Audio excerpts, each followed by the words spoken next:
तो बच्चों अब हम स्टार्ट करेंगे अपना गुडविल वाला जो चैप्टर है, ठीक है। गुडविल वाले चैप्टर में सबसे पहले हम ये समझेंगे कि हमारी गुडविल होती क्या है।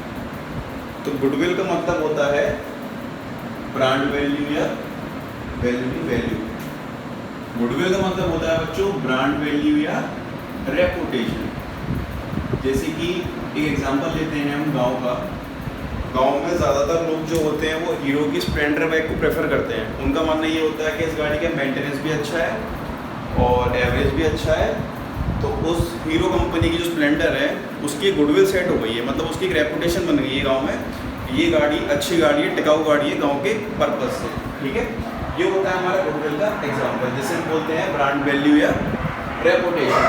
मतलब पुराने कस्टमर्स बार बार वहीं आएंगे। ये कुछ भी हो सकता है, जैसे कि हमने कोई फ़ोन ख़रीदा, ठीक है, फ़ोन लिया हमने सैमसंग का। तो सैमसंग का फ़ोन जब हमने ख़रीदा तो हमने ये रियलाइज़ किया कि जो हमारा सैमसंग का मोबाइल है, ठीक है, हमने क्या रियलाइज़ किया, हमने ये रियलाइज़ किया कि जो हमारा सैमसंग का फ़ोन है वो रिलायबल है और रिलायबल है, अच्छा चलता है, लंबा चलता है और इसकी जो सर्विसेज है वो भी अच्छी हैं, ठीक है। सर्विस सेंटर भी से काफ़ी सारे हैं। तो उसने क्या किया, उसने एक इमेज सेट करी हमारे अंदर, ठीक है। उसने एक ट्रस्ट जनरेट किया। उस ट्रस्ट को हम क्या बोलते हैं, गुडविल बोलते हैं। उस कंपनी ने अपनी एक रेपुटेशन इस्टेब्लिश करी। जैसे कि सबसे अच्छे फ़ोन की अगर बात की जाए तो हमारे माइंड में आईफोन आता है, ठीक है, एप्पल का फ़ोन आता है। तो वो क्या है, वो उसकी गुडविल है। उसने एक रेपुटेशन बनाई है अपनी मार्केट के अंदर, ठीक है। पुराने कस्टमर बार बार यानी कुछ भी हो सकता है वो जिसने अपनी गुडविल क्रिएट करी। जैसे कि बुलेट ले लो, रॉयल एनफील्ड की, ठीक है। अब बुलेट का अंदर बुलेट का नाम सुनते ही दिमाग में क्या बात आती है कि हाँ गाड़ी वही है, ठीक है। बुलेट का नाम सुनते ही क्या बात आती है, गाड़ी वही है। जैसे पुराने लोग होते हैं वो कहते हैं जावा। क्या था, उसने एक अपनी मार्केट में इज्जत बनाई, एक रेपुटेशन क्रिएट करी लोगों के अंदर कि हाँ हमारा प्रोडक्ट सबसे अच्छा है। तो उसे बोलते हैं बच्चों गुडविल। अब इसके कुछ फीचर्स होते हैं, कैरेक्टरिस्टिक्स और फीचर्स ऑफ गुडविल। पहला फीचर है it is an intangible asset, ठीक है। अब एक गुडविल क्या होती है, कंपनी की रेपुटेशन है। आप कैसे देख सकते हो, उसे देख ही नहीं सकते, ठीक है। हम गुडविल को देख नहीं सकते हैं, इसीलिए ये होता है इंटेंजिबल असेट। का मतलब होता है वो असेट जिनको हम देख नहीं सकते हैं, छू नहीं सकते हैं, ठीक है। उसे बोलते हैं हम इंटेंजिबल असेट। इन शॉर्ट मतलब उनको छू नहीं सकते हैं, उनको बोलते हैं हम इंटेंजिबल असेट, ठीक है। फिर नेक्स्ट आता है it help in earning higher profit. इसका मतलब ये है कि जैसे जैसे जितनी आपकी गुडविल अच्छी होगी उतना ही आपका प्रोडक्ट बिकेगा, ठीक है। जैसे कि सेलो है, सेलो के पेन आते हैं।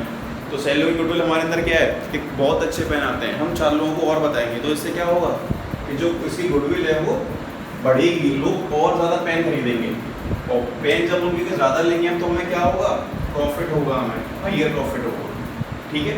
अब जो थर्ड पॉइंट आता है goodwill is not a fictitious asset. Fictitious asset का मतलब होता है काल्पनिक असेट जो हमें आगे जाके फायदा कराएगा, जैसे एडवर्टाइजमेंट एक्सपेंस वगैरह होते हैं, ठीक है। गुडविल एक फिक्टिशियस असेट नहीं है। Types of goodwill. अब बच्चों गुडविल के 2 टाइप होते हैं। पहला टाइप होता है परचेज ऑफ बिजनेस, ठीक है। परचेज ऑफ बिजनेस का मतलब ये है it arisen on purchase of business. मतलब जैसे हम कोई भी बिजनेस खरीदते हैं तो जो उसकी गुडविल आती है, it is an asset for the company. ये हमारी कंपनी के लिए एक एसेट होता है। This goodwill is generally एमोर्टाइज with in 10 years. मतलब कि ये जो गुडविल है वो 10 ईयर्स के अंदर अंदर एमोर्टाइज करते हैं। एमोर्टाइज वर्ड का मतलब क्या होता है बच्चों, जो फिक्स एसेट होते हैं ना, फिक्स एसेट होते हैं टेंजिबल, उन पे हम लगाते हैं डेप्रिसिएशन। लेकिन जो भी हमारे इंटेंजिबल एसेट होते हैं उनकी वैल्यू एमोर्टाइज होती है, मतलब कि कम होती जाती है। अब हमसे ये कहा गया है यहाँ पर कि 10 साल के अंदर हमें उसकी वैल्यू 0 करके दिखानी है, एमोर्टाइज करनी है और एक टाइम तक उसकी वैल्यू 0 हो जाएगी। तो जो भी वैल्यू कम होती है किन पर, इंटेंजिबल एसेट्स पर, उसे बोलते हैं एमोर्टाइज्ड, ठीक है। और जैसे कि सैमसंग है, एक एग्जांपल लेके चल रहा हूँ मोटा मोटा, ठीक है। जैसे कि मान लो सैमसंग कंपनी है 1500 करोड़ रुपए की, लेकिन वो हमसे मांग रहे हैं 1600 करोड़ रुपए।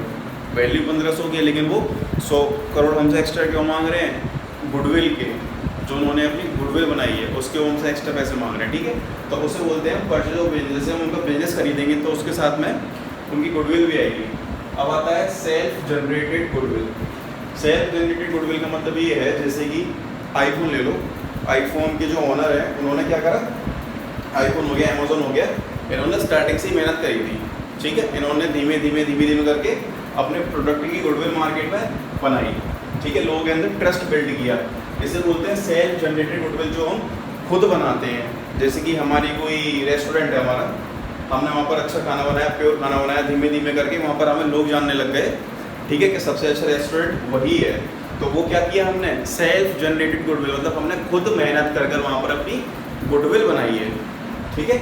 नेक्स्ट पॉइंट होता है क्रिएटेड, उसी के अंदर है created by the efforts of the partner, मतलब जो उसके बिजनेस के पार्टनर होते हैं वो एफर्ट करते हैं, उनके थ्रू ही उसकी जो गुडविल है वो बनती है।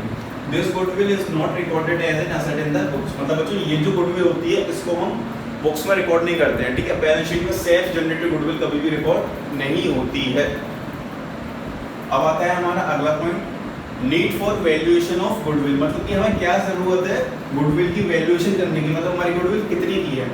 तो पहला पॉइंट है change in PSR among partners, मतलब कि प्रॉफिट शेयरिंग रेशियो, अगला चैप्टर है इसका ये, कि जब भी हमारा प्रॉफिट शेयरिंग रेशियो चेंज होता है तब हम अपनी गुडविल का वैल्यूएशन करते हैं। सेकंड है एडमिशन ऑफ न्यू पार्टनर, मतलब कि जब भी कोई नया पार्टनर फॉर्म के अंदर आएगा तब हम अपनी गुडविल का वैल्यूएशन करेंगे, ठीक है, ये इससे अगला चैप्टर है। फिर है रिटायरमेंट और डेथ, ये इसके बाद आएगा। जब भी कोई पार्टनर रिटायर हो या किसी पार्टनर की डेथ हो तब हम अपनी गुडविल का वैल्यूएशन करेंगे। व्हेन फर्म इज सोल्ड, जब हम अपनी फर्म को बेच देंगे, ठीक है, जब हम अपनी फर्म को बेचेंगे तब हमारी गुडविल का वैल्यूएशन होगा। सेकंड है व्हेन टू फर्म्स एमलगामेट, वर्ड आ गया एमलगामेट। एमलगामेट का मतलब अच्छा ये होता है कि ये हमारी एक्स फर्म है, ये वाई फर्म है, ये दोनों एक हो गई, तो बच्चों इसको बोलते हैं हम एमलगामेट, ठीक है। When firm is converted into company, जब हमारी कोई फर्म, ठीक है, जब हमारी मान लो ये फर्म है, ये हम कंपनी में कन्वर्ट कर रहे हैं तब भी हमारी जो गुडविल है उसका वैल्यूएशन किया जाएगा, ठीक है। तो गुडविल क्लियर हो गया होगा, एक तरह से और समझ लो, जैसे कि शूज में बात आती है, इस पॉइंट को बता रहा हूँ मैं गुडविल वाले को, शूज में बात आती है तो एक जूता मिलता है वहाँ पर शॉप पे, सिंपल जो दुकान होती है वहाँ मिलता है, और एक जूता मिलता है हमारा शोरूम में एडिडास के में, ठीक है। तो हमने दोनों जूते पहने, लेकिन हमें फ़र्क लगा, क्या फ़र्क लगा, एडिडास का जूता कंफर्टेबल था, पहनने में अच्छा था और बहुत हल्का था, तो इससे हमारे माइंड के अंदर क्या बन गई, एडिडास की गुडविल, मतलब एडिडास कंपनी के शूज़ अच्छा है, उसकी गुडविल हमारे दिमाग के अंदर सेट हो गई, उसकी रेपुटेशन सेट हो गई कि हाँ एडिडास के जूते यहाँ स्टैंड करते हैं, तो हम अगली बार एडिडास के जूता लेंगे। आईफोन है, आईफोन का कैमरा हमने बाकी से कंपेयर किया, लेकिन आईफोन का कैमरा सबसे बेस्ट था, तो एप्पल के फ़ोन के जो कैमरा है, एप्पल की जो फंक्शंस है, उसकी एक गुडविल सेट हो गई माइंड के अंदर कि हाँ इसका कोई सब्स्टिट्यूट नहीं है, ये एक ही पीस है, ठीक है। ये इन चीज़ों की गुडविल होती है, ठीक है। जैसे कि हम बाइक का टैक्स कराते हैं तो MRF को सीट वगैरह कोई लेते हैं, तो ये इनकी गुडविल है, ये इनकी रेपुटेशन, इन्होंने अपनी ब्रांड वैल्यू बनाई है। कपड़े किसके लेने हैं, गुसी के ले रहे हैं, गुसी कपड़े आते हैं, सॉरी अरमानी के लेने हैं, क्या है इनकी ब्रांड वैल्यू है, ठीक है। आईवॉश लेनी है तो ये क्या है, एक ब्रांड वैल्यू है, इसी को बोलते हैं गुडविल, ठीक है। पुराने कस्टमर बार बार वहीं जाएंगे, तो एक बार जो चीज़ पसंद आ गई वही लेनी है, उसकी गुडविल एक हमारे माइंड के अंदर सेट हो गई कि हाँ इस कंपनी के प्रोडक्ट बहुत अच्छे हैं।